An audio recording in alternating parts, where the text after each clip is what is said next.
It's hard to find them in density, right? So the rare earths are like literally in your backyard. If you just like dug up some dirt, you could be like, oh, there are rare earths in this. But So we live in New York. right, but it's the same as like, oh, well, I take zinc as, a vitamin or whatever, whatever it might be, right? It's but in terms of industrial scale, right? Because you need rare earths to create things like permanent magnets, and permanent magnets allow for wind turbines to keep moving and for electric motors to keep moving. I mean, that's really all like the main thing regular people should know. To find the density is quite difficult. It's not like they're just in your backyard. Mm-hmm. Like a huge pile. Gracelyn, come on in. Your background's pretty incredible. A mining economist, critical minerals and trade. You began your career in South Africa's Platinum Belt, spent 5 years at the World Bank in South Africa. So tell us a little bit about, like, what don't we really know about rare earth minerals? And then we want to kind of roll into this, how the U.S.-China trade war plays into all of this. But come on in and welcome. Thanks so much for having me. So, as Joe said, rare earths aren't rare. They're everywhere. But why we're really vulnerable for them is that once you dig them out of the ground, you have to separate them. And those separation facilities are primarily in China. So for heavy rare earths, they actually separate over 90% of the world's heavy rare earths and about 80% of light rare earths. Now, the problem is that means once they go to China, China can apply any sort of export restriction to them. And they actually started doing this about 15 years ago when China first cut off Japan from rare earth exports because they got into an argument about a fishing trawler. So we have seen minerals and even rare earths at the very beginning be weaponized over time. For us, it's a national security challenge because rare earths go into almost every form of defense technology, from fighter jets and warships to missiles and tanks. Gracelyn, can we build the facilities here in the U.S. that could process those rare earths so then the United States gains control over some of the share? Absolutely. And we are building them. The problem is that none of these facilities come online overnight. So over the last 5 years, the Department of Defense, through something called the Defense Production Act, has given out over $300 million to build these facilities in Texas and Canada. And for some rare earths, it'll be the first major facility outside of China. Canada, that maybe 5 years ago that worked. We're not going to talk about that right now, but that made my ears perk up because of what's going on between the U.S. and Canada right now. But can we produce enough, and Joe, come on back in here, enough in terms of to meet the demand that we need here in the U.S. for things? Not right now. Yeah. No. I mean, this is, what Gracelyn's getting at here is very similar to the story of steel and copper and like all these other things, anything manufacturing, right? Like this is the approach of the Trump administration is bring all manufacturing back to the United States of America. To maybe take a phrase from our president, sounds great, doesn't work, right? Like you can do it, but as Gracelyn says, it's going to take you a while. I mean, MP Materials is like the big critical minerals company in the United States. Yeah. And they're still shipping a significant amount of their rare earth pulled out of the ground to China to be processed. Yes, they're currently working on integrating everything and having their own processing, but you talk to anybody in the market and they're like, that even when they get fully scaled up to what they say they want to do, it's just not enough on their own. Gracelyn, so it sounds like China has a great weapon in this trade war to get the U.S. to maybe bend a little bit. Is that fair? Absolutely. So let's talk about the export restrictions that just came out this week. So they're not actually a ban. If you think about restrictions, you start with something that we call non-automatic licensing, which means you have to apply to get a permit to be able to export the minerals.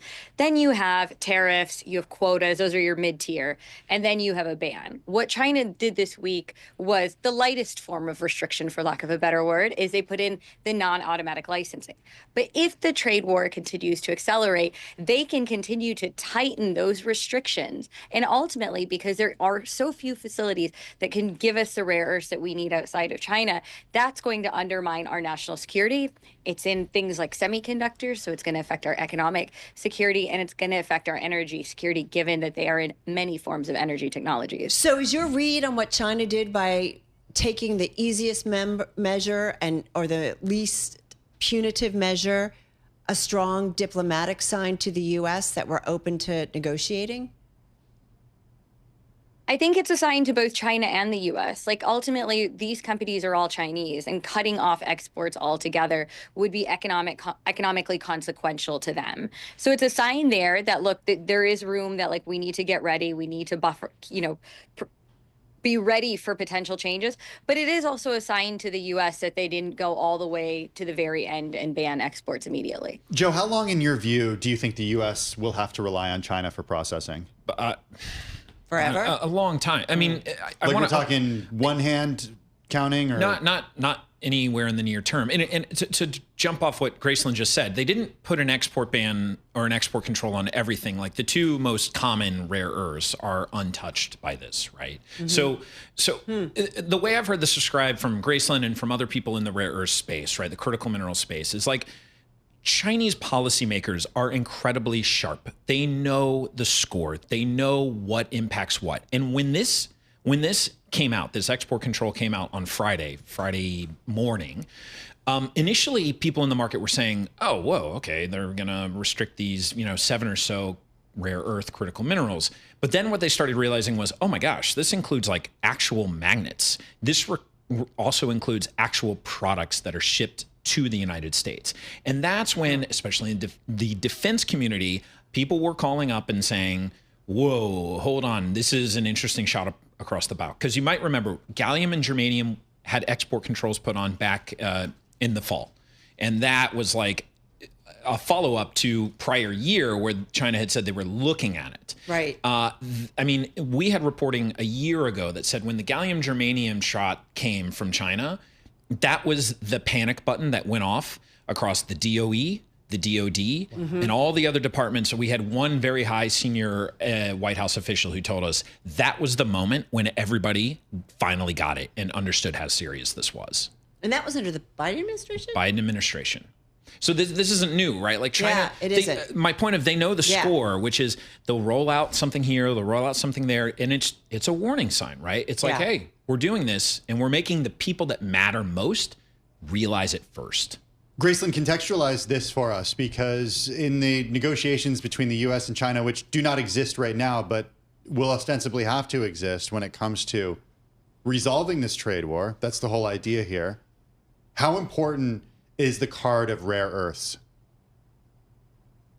Rare earths will be important. Minerals will be important. If we take a step back, and what Joe has said is how this has escalated even from the previous administration of germanium, gallium, antimony was banned in the fall. We saw tungsten came at the start of this year. Is that we are actually vulnerable. We kind of sometimes throw all minerals into rare earths or rare earths into minerals. But when I go beyond rare earths, we're getting increasing restrictions coming out. And all of these commodities that we're being hit by are ones that we often don't have alternate supply of, but we may have limited stockpiles of, and that we need for our fundamental security. So expect to see minerals, I think, feature very strongly in the conversation, including rare earths, because of the fact that we are dependent on China for close to 24 critical minerals. All right. So final thoughts here. Just got about a minute and a half here left. So Joe, I don't know, I guess to watch the negotiations between U.S. and China, right? And what they say specifically in this area,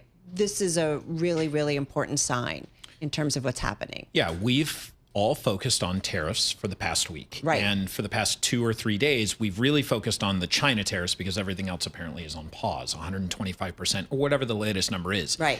And what we've seen from China in this context of rare earths, of what they've done, is they have different tools to respond to punitive tariffs from the President of the United States. Because on some level, when you're just saying 125% tariff on all imports coming from your country, it's like, the market's like, well, what does that actually mean? Right. And China's response, they come back in very specific ways. And this is one of them. Very which is targeted. Like, very targeted. Right. So like, great, you hit us with a big tariff. Guess what? We're going to do this one very specifically here. And maybe initially nobody in the market notices it, but people like Graceland and others are like, whoa, hey, let's take a look at this.